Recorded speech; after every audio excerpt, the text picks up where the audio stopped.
STV 상생방송 좋아요, 구독 눌러주세요.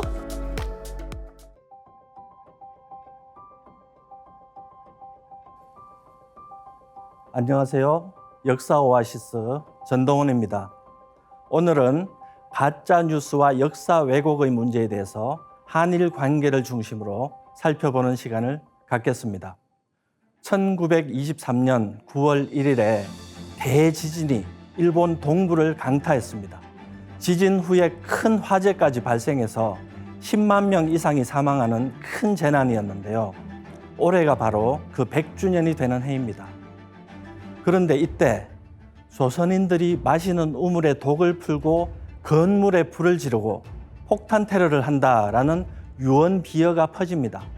이 가짜 뉴스를 접한 일본인들은 이것을 그대로 믿었고 곳곳에서 조선 사람들을 색출해서 살해하는 일이 벌어졌습니다.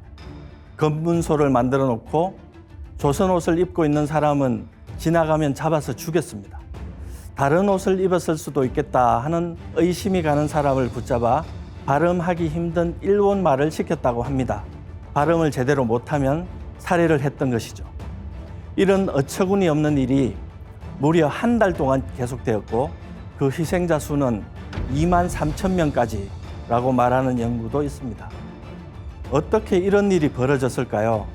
일본의 정치인들이 초대형 재난에 대한 일본인들의 분노를 조선인들을 향해 폭발시켜 오히려 사회의 단합을 도모했다는 말도 있습니다.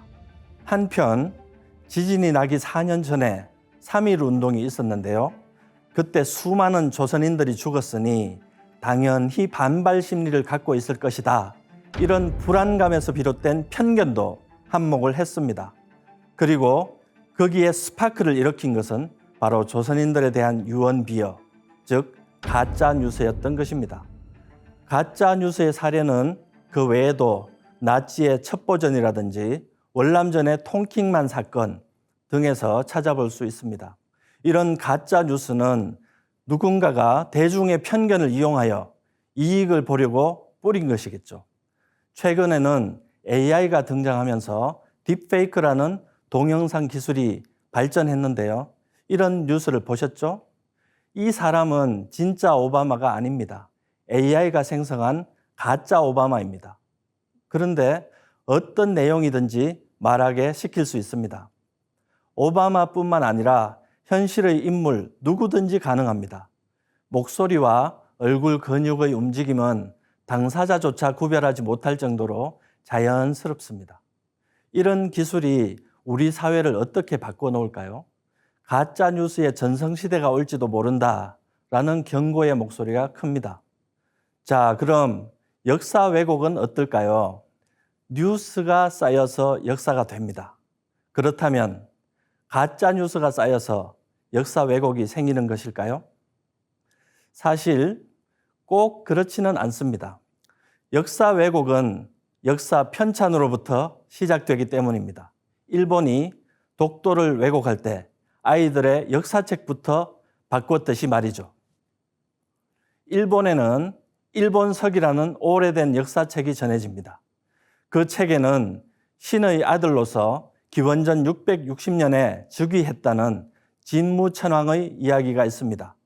책 내용에는 실제로 벌어지기 힘든 신화적인 사건들이 많습니다. 일본 학자들조차 그가 실존 인물이냐 아니냐 하는 논쟁을 해왔습니다. 그런데 1868년 메이지 유신을 계기로 일본 천황은 그 누구도 범할 수 없는 신과 같은 존재가 됩니다. 이른바 만세 일개의 황국사관이 등장한 것입니다. 지금 보시는 가시하라 신궁은 초대 진무천왕이 즉위한 장소를 찾았다며 그들이 세운 가장 격이 높은 신사입니다. 메이지가 즉위하고 21년째 되는 해인 1889년에 세워졌던 것입니다. 이듬해에는 역사책도 나옵니다. 물론 진무천왕을 비롯한 역대 천왕이 실존 인물로 등장하는 책입니다. 한편 이 무렵 일본에는 독일의 실증사학 바람도 불었습니다. 랑케의 직속 제자인 루트비 리스라는 사람이 동경제국대학에서 강의를 하기도 했죠. 그 영향으로 일본은 서구식 역사학, 즉 근대적 역사서술을 시도하게 됩니다. 근대적 역사서술, 책을 쓸 때 한문이 아닌 구어체로 문장을 읽기 쉽게 쓴다는 점이 있고요. 기존의 편년체에서 탈피해서 고대, 중세, 근대, 시대 구분을 하여 일목요연하게 서술했다는 점에서 그때까지의 역사서와는 달랐습니다. 앞에 신찬 대일본 제국사 또한 이렇게 쓰여졌습니다. 그런데 근대적 역사서술에는 이것보다 더 중요한 문제가 있습니다. 바로 역사 사료의 선택에 대한 문제입니다. 자연과학적으로 해석이 가능한가? 논리적으로 말이 되느냐 하는 문제입니다.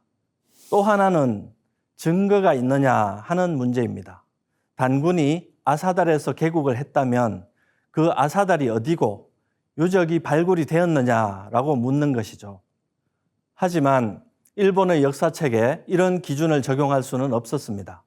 메이지 정권의 위세 아래 초대 천황이 신화의 인물에 불과하다는 말을 할 수는 없었기 때문입니다.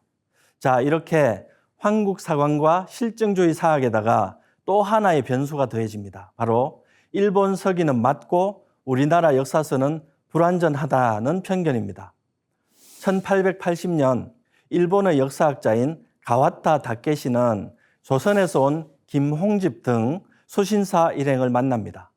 가와타는 이 자리에서 일본 서기에 나오는 신공왕후의 조선 정벌 이야기를 꺼냅니다.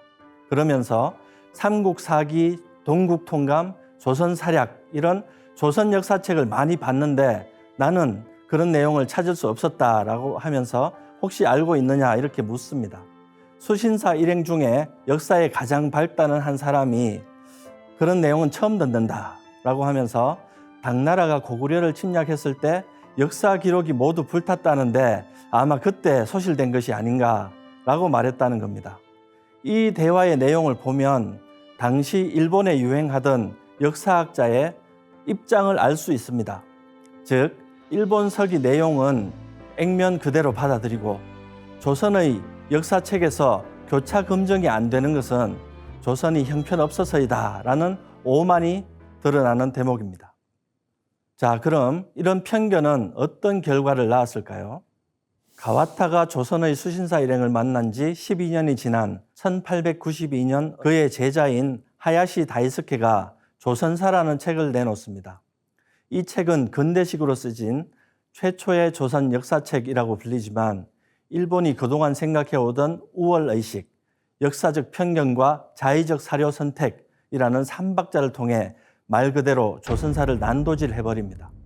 조선의 역사 속에는 천황과 같이 조심해서 다루어야 할 대상이 없었기 때문이죠. 이 책은 차마 입에 담기조차 싫은 내용들로 가득 차 있습니다. 그는 우리나라의 뿌리 역사를 완전히 제거해버리고 역사의 출발은 식민지였고 그동안 비굴한 과정만을 거쳐 오늘에 이르렀다라는 내용의 최악의 한국사를 내놓은 것입니다. 이 책을 본 한국인 현채는 1906년 동국사략이라는 책을 써서 단군 관련 내용도 삽입하고 왜곡을 최대한 바로잡아 보려고 했지만 그 책은 1909년에 일제에 의해 발간 금지 조치가 내려집니다. 그 후에 하야시의 조선사는 세계의 한국을 소개하는 알기 쉬운 역사서로 확산이 되었습니다. 그리고 조선사 편수회가 1938년 같은 제목으로 조선사 37권을 편찬했습니다. 그 내용이 더욱 보강되었으면 말할 필요조차 없겠죠. 그래서 이 책을 최근 한국어로 번역한 단국대 편무진 교수는 식민사학의 원점이라고 표현했습니다. 저는 이 사건이 중독, 일독, 양독이 총집결된 역사 왜곡의 결정판이 아닌가 생각해 봅니다. 자, 그렇다면 가짜 뉴스와 역사 왜곡 중에 어떤 것이 더 위험할까요? 21세기에 들어와서는 여러 가지 SNS 플랫폼이 생겨서 누구든지 최근 뉴스에 대해 다른 의견을 제시하고 사회적 호응을 이끌어낼 수도 있습니다. 충격적인 가짜 뉴스를 접하더라도 하루 이틀 정도 지나면 팩트 체크라는 자정작용을 통해서 바로 잡힐 수 있습니다. 그러나 역사 왜곡의 문제는 전혀 다릅니다. 일본은 초중고 교과서에 독도가 자국 영토인데 한국이 불법 점령하고 있다라고 계속 가르치고 있습니다. 몇 년이 지나면 일본 인구의 90% 이상이 독도를 자기네 땅이라고 생각할지도 모릅니다. 중국은 고구려가 원래 중국의 지방 정권이라고 떠들고 있습니다. 그것이 북한과 만주에 대한 영유권을 주장하기 위한 사전 포석이라는 것 정도는 삼척 동자도 다 알 것입니다. 이런 거대한 인식 차이, 이 무시무시한 전위차가 언제 커다란 불꽃을 일으키며 폭발할지 아무도 알 수 없습니다. 가짜 뉴스는 진짜 뉴스가 도착하기 전에 잠깐 사람들을 속이는 것에 불과합니다. 민도가 낮은 나라일수록 가짜 뉴스에 잘 속습니다. 저는 성숙한 우리나라 대한민국 국민들은 더 이상 가짜 뉴스에 휘둘리지는 않을 것이라고 생각합니다. 하지만 역사 왜곡은 진실의 가치를 힘으로 바꾸는 것입니다. 그것은 편견에 사로잡혀 악의를 갖고 저지르는 고도의 정신활동입니다. 많은 자금도 투여되고 오랜 시간도 소요되지만 일본과 중국은 그것을 하고 있습니다. 오직 용감하고 지혜로운 사람들만이 역사 왜곡을 바로잡을 수 있습니다. 우리 스스로 중화사관, 식민사관의 색안경을 벗어 던지고 찬란했던 본래의 역사를 마주해야 할 때입니다. 우리 모두 왜곡된 대한민국의 역사를 바로잡고 이 시대의 진정한 선구자가 되어보지 않겠습니까? 감사합니다. 안녕하세요. 역사 오아시스 전동원입니다. 지난 1983년에 중국 요령성 우화량에서 5,500년 전 유적지가 발견되었는데요. 총묘단의 형태가 한 곳에서 발견되었다 해서 커다란 주목을 끌었습니다. 오늘은 아시아 지역, 특히 우리나라에서 가장 오래되고 엄격하게 지켜져 온 총묘단 문화에 대해서 알아보도록 하겠습니다. 총묘단은 무엇일까요? 단은 천단인데요. 하늘, 즉 삼신상제님께 제사를 올리는 제단을 말합니다. 강화도 마리산의 참성단, 고종 황제가 세웠던 원구단, 북격의 천단 등이 대표적입니다. 이에 대해서는 다음 시간에 자세히 살펴보기로 하겠습니다. 자, 그럼 총과 묘가 남았는데요. 우선 총이란 돌아가신 분의 시신을 매장하는 무덤, 즉 고분을 말하는 것입니다. 화려한 벽화가 있는 고구려 고분도 총이고요. 신라의 황남대총, 금관총, 천마총 등에는 이름 자체에 총자가 들어가 있습니다. 지난 9월에는 경상도와 전라도의 가야 고분군 7곳이 유네스코 세계문화유산으로 등재되기도 했습니다. 근세 조선에 들어서는 도성에서 거리가 10리는 넘고 100리는 되지 않는 그 거리를 기준으로 약 40기의 왕릉이 조성되어 있습니다. 기일이 다가오면 왕이 직접 가기도 하고 신하를 보내서 봉심을 하기도 했습니다. 이렇게 왕릉을 비롯한 고분을 총이라고 하는 것입니다. 서양 문화권에서는 누군가의 무덤, 즉 총 그 자체가 성전이나 성지가 되는 경우도 왕왕 있습니다.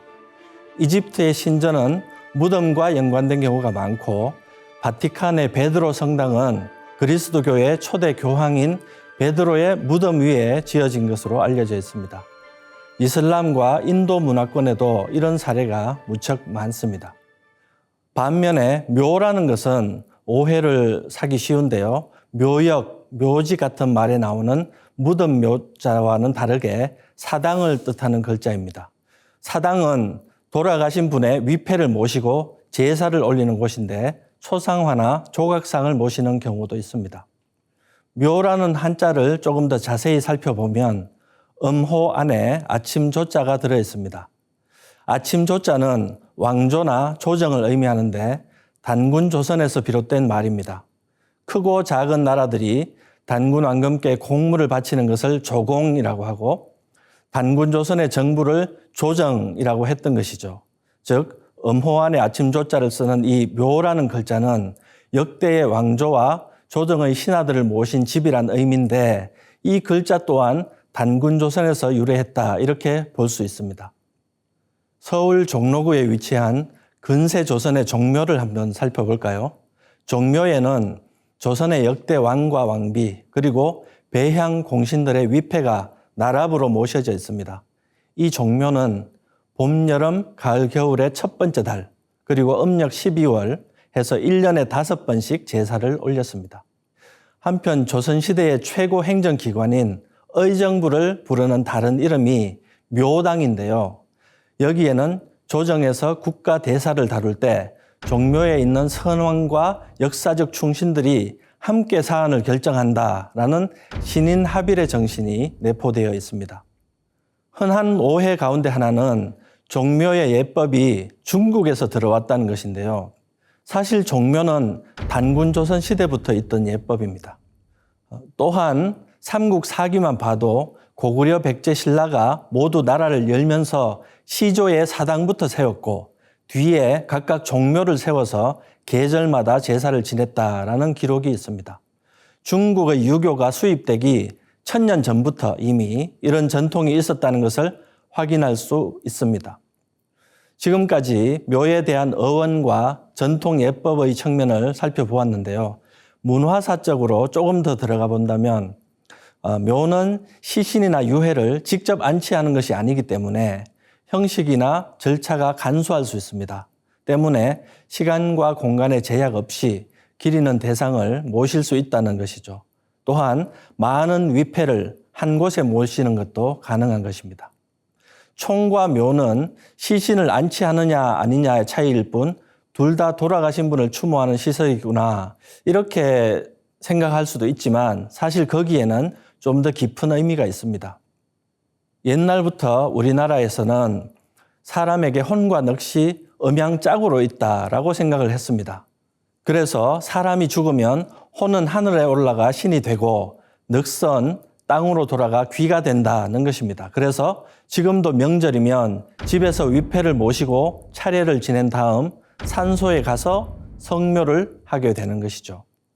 혼은 사당, 즉 묘에서, 넋은 무덤, 즉 총에서 모시는 것이 우주의 이법과 부합하는 가장 이상적인 규범인 것입니다.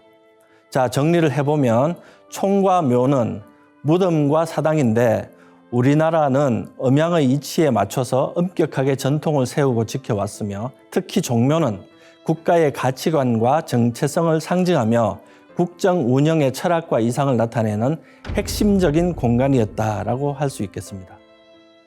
여기서 또 한 가지 생각해 볼 문제는 조선의 경우에 그 앞대의 왕조, 즉 고조선이나 신라, 고려의 왕을 모셨냐 하는 점인데요.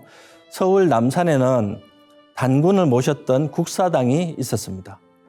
태조 이성계는 왕건을 비롯한 고려시대 7왕의 사당을 세우라고 직접 명을 내렸고 대대로 제사를 지내게 했습니다. 또한 세종대왕께서도 신라 시조 박혁거세의 사당을 짓게 해서 매년 제사를 지내도록 했습니다. 앞 왕조인 신라와 고려의 왕을 모신 사당을 직접 짓고 제사 규범은 종묘 제례를 따르게 하는 등 세세한 부분까지 직접 챙겼던 것입니다.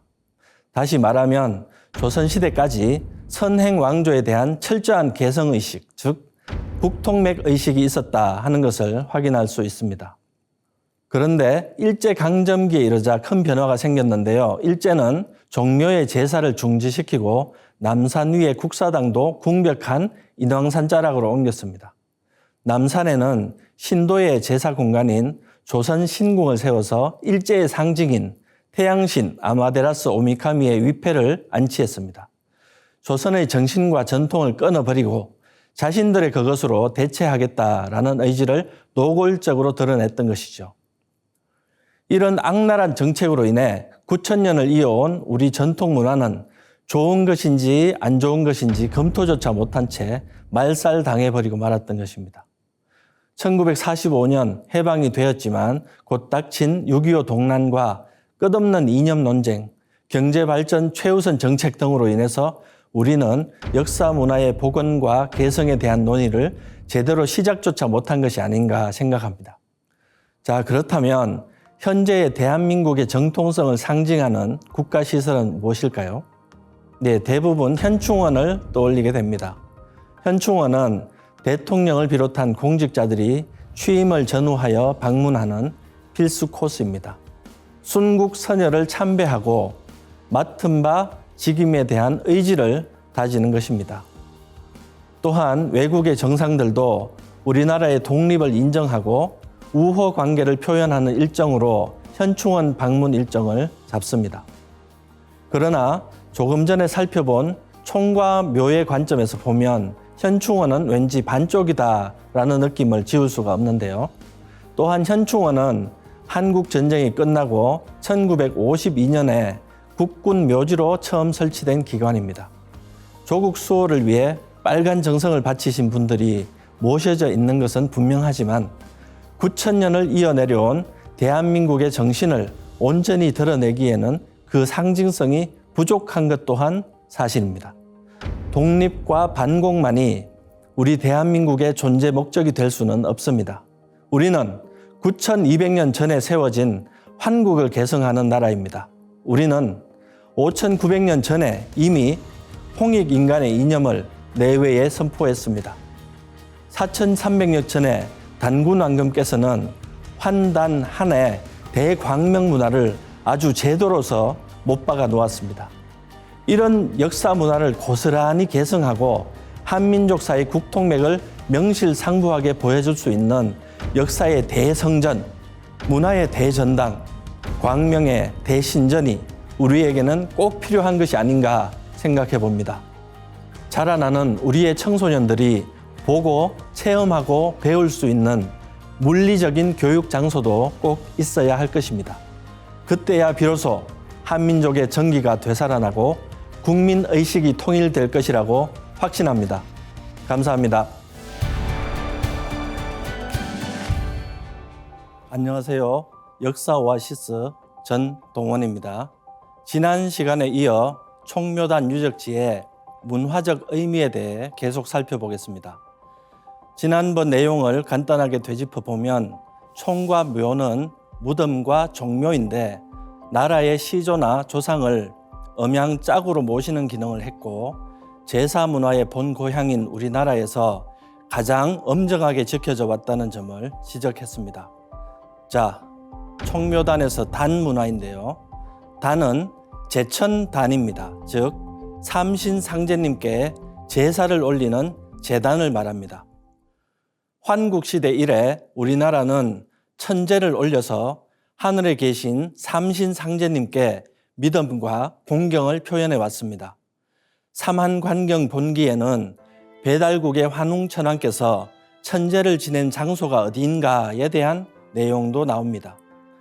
고조선 때는 초대 단군왕금께서 제천단인 참성단을 쌓은 이래로 역대 단군은 매년 봄, 가을에 제천 행사를 가졌습니다. 음력 3월 16일 대영절에는 강화도 마리산에서, 10월 개천절에는 백두산에서 천제를 봉행했습니다. 천제를 올린 뒤에는 모든 백성이 어울려서 먹고 마시고 놀이를 즐기는 대축제가 벌어졌는데요. 이것이 오늘날 페스티벌 문화로 전해져 오는 것입니다. 단군 조선 시대를 지나 열국시대 이후로도 북부여의 영고, 고구려의 동맹, 고려의 팔관회 등으로 이름은 조금씩 다르지만 천제 문화의 맥이 끊이지 않고 이어져 왔습니다. 단군 조선의 역사 기록이나 한무제를 물리친 북부여의 해모수 단군의 전적 등을 송두리째 없애버린 중국의 역사서에도 고대 한민족의 이런 제천 문화는 잘 기록되어 전해지고 있습니다. 그런데 제천이 하늘의 주제자 삼신상제님께 올리는 제사가 아니라 자연신에게 기원을 하는 애니미즘 같은 것이다라는 건데요. 이것은 잘못된 해석입니다. 치제우 삼신일체상제지 단, 삼신일체상제님의 제단에 제사를 올립니다. 이 글은 22세 색불루 단군이 천제를 올릴 때 봉독한 기도문, 서고문에 나오는 내용입니다. 여기서도 천제의 대상은 삼신일체 상제님, 즉 삼신상제님이라는 것을 알 수 있습니다. 또 중국과 우리나라의 대표적인 제천 공간이라고 하면 북경의 천단공원과 서울시청 옆에 원구단터라고 할 수 있는데요. 공통적으로 황궁우라는 건물이 있습니다. 제천 행사가 있는 날이면 바로 이곳 황궁우에서 위패를 3단으로 되어 있는 제천단으로 옮겨서 제사를 지내는 것입니다. 보시다시피 두 곳 모두 위패에는 황천상제라고 적혀져 있습니다. 황천상제는 삼신상제님의 또 다른 호칭입니다. 즉 천제의 대상이 자연신이 아니라 상제님이란 것을 다시 한번 확인할 수 있습니다. 서울의 원구단은 환구단이라고도 불렸는데요. 여기에 대해서 부연 설명을 하겠습니다. 이 원구단 천제는 조선이 건국된 이후까지 이어졌는데 4대를 주장하는 일부 유학자들이 태조 이성계에게 원구단을 폐지해야 한다는 상소를 올리기 시작합니다. 그러나 태조가 거부를 합니다. 그러다가 태종 연간에 명의 압박으로 인해 결국 폐지가 됩니다. 1897년 대한제국을 선포한 고종 황제가 다시 원구단을 짓고 제천문화를 부활시켰지만 1913년 일제는 원구단을 철거하고 황궁우만 남깁니다. 원구단 자리에는 조선철도 호텔을 세웠습니다. 그나마 남겨진 황궁우를 그들이 영업하는 호텔의 정원 누각 포지션으로 만들어 버렸던 것이죠. 지금은 그 자리에 웨스틴 조선 호텔이 들어와 있습니다. 이렇게 우리나라의 천제 문화는 고려시대까지는 잘 지켜져 왔지만 근세 조선 이후로는 자율권을 갖지 못하고 중국과 일본에 의해 온갖 침탈과 모욕을 받아온 것이 사실입니다. 우리나라의 제천 문화를 짓밟은 중국과 일본이 제천 문화를 소중하게 잘 지켰냐 하면 그렇지도 못합니다. 중국의 천단공원은 지금 관광객의 천국이 되어버렸고 유물론자인 중국 국민들은 상제님을 받아들이지 않습니다. 일본에도 제천 문화가 전해졌었는데요. 역사적으로 가장 중요한 기록은 신라왕자 천일창이 가져갔다는 웅실리, 즉 곰의 희모록이입니다. 이것은 웅족의 신단, 환웅의 신단이라는 의미입니다.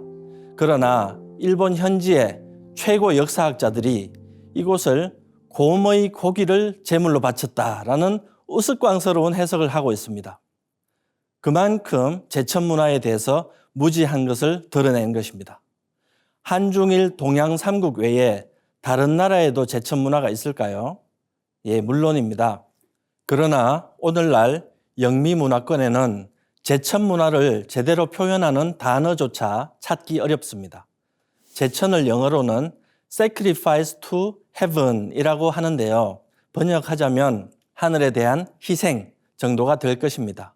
sacrifice는 언어 자체가 상제님에 대한 감사와 공경보다는 일방적이고 잔인한 희생을 의미하는 것인 만큼 현대인의 감성으로는 수용하기 힘든 개념인 것입니다.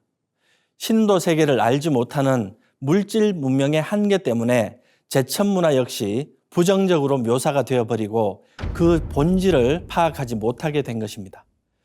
결론적으로 제천 문화는 전 세계에 퍼져 있음에도 불구하고 이것을 계승하고 해석할 수 있는 것은 인류 원형 문화, 광명 문화를 간직한 우리 한민족이 유일하다라고 할 수 있습니다. 자, 이제 마지막으로 천단과 종묘 문화의 합일에 대해서 말씀을 드리겠습니다. 중국의 주나라가 창업될 때 계력이라는 인물이 있었는데요. 그의 아들이 서백창, 바로 문왕입니다. 그런데 문왕이 보위에 오른 다음에 아버지 계력도 왕으로 추존을 합니다. 그래서 계력이 주왕계가 됩니다. 왕계라고도 부르죠. 문왕이 아버지 왕계의 제사를 지낼 때 상제님의 위패를 같은 위격으로 모셨다고 합니다. 저는 이 이야기를 증산도 안운산 태상 종도사님께 처음 들었습니다. 태상 종도사님께서는 문왕의 효행을 강조하면서 그가 자기 조상을 하느님 받들듯 했다는 말씀을 하셨습니다. 그래서 후세에 그 누구도 문왕의 저러한 행동에 대해서 시비를 걸거나 트집을 잡지 못했다는 것이죠. 그때 태상 종도사님은 상제님을 신앙하기 이전에 제 조상을 먼저 받들어야 한다라는 말씀을 하셨는데요. 큰 감명을 받았던 기억이 납니다. 그런데 저는 이 이야기에서 또 다른 중요한 포인트를 찾았는데요. 그것은 우주의 주제자 상제님과 역사 속 인물이 한 신단에 모셔졌다라는 점입니다. 천단의 상제님과 종묘의 조상님을 하나의 신단에 모셨다는 점에서 천단과 종묘가 합일이 되는 문화의 효시가 아닌가 생각합니다. 또 우리나라에는 가효국충의 전통이 있습니다. 집안에서 부모를 경외하지 못하는 사람은 나라를 위해 큰 일을 할 수도 없다라는 것입니다. 왜냐하면 동양의 군사부 문화에서는 임금과 신하의 충, 부자지간의 효, 사제지간의 의리 등이 모두 같은 이치라고 보기 때문입니다. 근세 조선 시대만 해도 불효자로 소문이 나면 그 사람은 관리로 등용될 수 없었다고 합니다. 결론적으로 우리나라는 창세 이래로 삼신상제님을 받드는 제천 문화가 있었고 나라를 세워 백성을 이끌어준 창업 군주도 종묘를 세워 받들어 왔습니다. 이 제천단과 종묘는 때로는 별개로 때로는 합사가 되어서 받들어져 왔던 것입니다. 이제 우리는 삼신상제님을 모시는 제천 문화를 온전히 회복해야 합니다. 그리고 환인천재, 환웅천왕, 단군왕금을 비롯한 국통맥 속의 창업 시조를 올바르게 받들어야 합니다. 아득한 창세 시절부터 인류의 원형문화, 광명문화를 전수해준 위대한 스승과 충혼들께 보원을 해야 하는 때인 것입니다. 지금까지 우화량의 총묘단 문화가 역사적으로 어떻게 전해졌는가 하는 점을 살펴봤는데요. 고고학계에서는 저 홍산 문화가 배달국 시기의 유적지라고 합니다. 과연 18분 환웅 중에 어떤 분이 저곳에서 천재를 지냈는가 하는 점은 깊은 연구가 필요할 것입니다. 그러나 저 총묘단 문화가 역사적 과정을 거치고 거쳐서 마침내 동학과 참동학 증산도에까지 이르게 되었고 그 마지막 열매 총결론이 바로 지금 보시는 상생 월드센터라고 말씀을 드리고 싶습니다. 여러분, 인류 원형문화, 광명문화의 대성전 상생 월드센터에 많은 관심을 가져주시기 바랍니다. 감사합니다.